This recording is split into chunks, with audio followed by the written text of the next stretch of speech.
इस प्रणाली के ऋणात्मक तत्व सभी की बेहतरी के प्रति पूर्णतः कटिबद्ध होने एवं निम्न गरीबी जनसंख्या होने के बावजूद भी इस आर्थिक प्रणाली की अपनी कमियां तथा सीमाएं थी, जिन्हें हम सापेक्ष में निम्न प्रकार से समझ सकते हैं।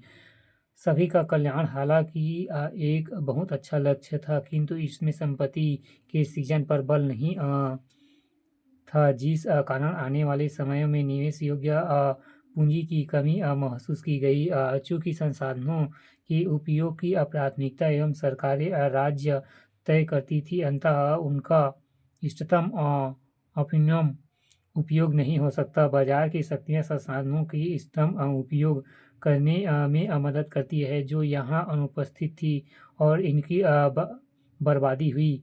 चूँकि इनकी राजनीतिक प्रणाली गैर लोकतांत्रिक यथा तानाशाही थी, वह अधिकार एवं स्वतंत्रता अनुपस्थित थे। बुजुर्वा बर्गेनिस द्वारा एवं सर्वहारा प्रोलेटेंस को शोषण से बचाने के उद्देश्य से कार्य करने वाली इन अर्थव्यवस्थाओं में अंततः राज्य ही सबसे बड़ा शोषक बनकर उभरता है, जिसे आलोचकों द्वारा राज्य पूंजीवाद व्यवस्था भी कहा गया।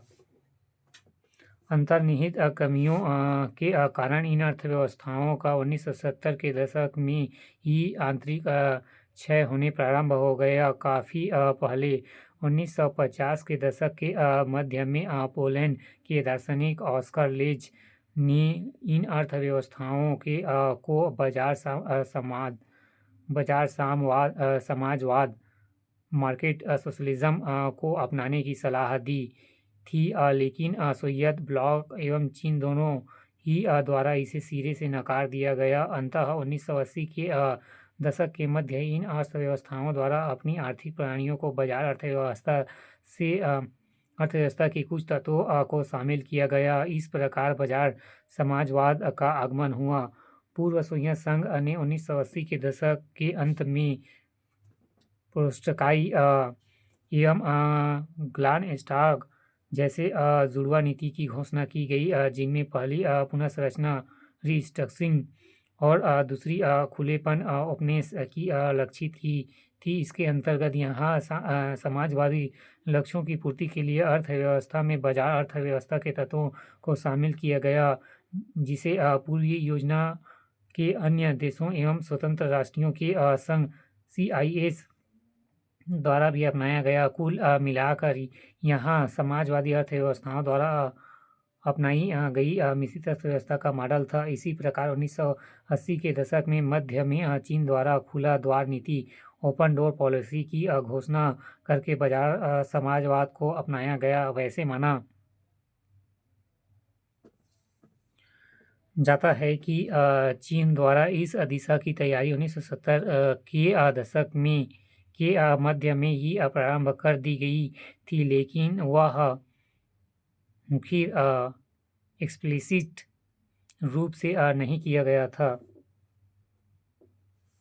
मानक एवं सकारात्मक अर्थशास्त्र नॉर्मेटिव एवं पॉजिटिव इकोनॉमिक्स, जहाँ सकारात्मक अर्थशास्त्र वास्तविक प्रमाणों अध्ययनों के आधार पर आर्थिक वास्तविकता तथा यथास्थिति अध्ययन करता है और कोई सलाह नहीं देता, वहीं मानक अर्थशास्त्र आर्थिक वास्तविकताओं की नैतिक एथिकल पहलुओं को छूता है और प्रमाण रहित नीतिगत सलाह देता है। इस प्रकार हम देखते हैं कि दो पूर्ण विपरीत आर्थिक प्रणालियाँ एक वृत्त पर घूमती हुई एक दूसरे के पास आ गई, जिनके द्वारा एक दूसरे के बेहतर तत्वों को अपनी प्रणालियों में शामिल किया गया है और व्यवहारिक तौर पर मिश्रित अर्थव्यवस्था का प्रादुर्भाव हुआ है। मिश्रित अर्थव्यवस्था, जिसे गैर बाजार अर्थव्यवस्थाओं द्वारा बाजार समाजवाद के नाम से अपनाया गया, वास्तव में बाजार और गैर बाजार आर्थिक प्रणालियों के लक्ष्यों एवं तत्वों को मिश्रण से बनी, जिसमें निजी क्षेत्र एवं राज्य दोनों ही आर्थिक भूमिका निभाते हैं। इस घटना को विचारधारा का अंत एंड ऑफ आइडियोलॉजी भी कहा गया। इस प्रकार विश्व की दो प्रकार की आर्थिक विचारधाराओं की खाई जैसे पड़ती नजर आई। अंततः शीतः युद्ध कोल्ड वॉर की समाप्ति हुई। शीत युद्ध को इस वैचारिक मतभेद का कारण माना गया। ये तो सब सिलेबस में नहीं है, अब बाकी नीचे मत दो।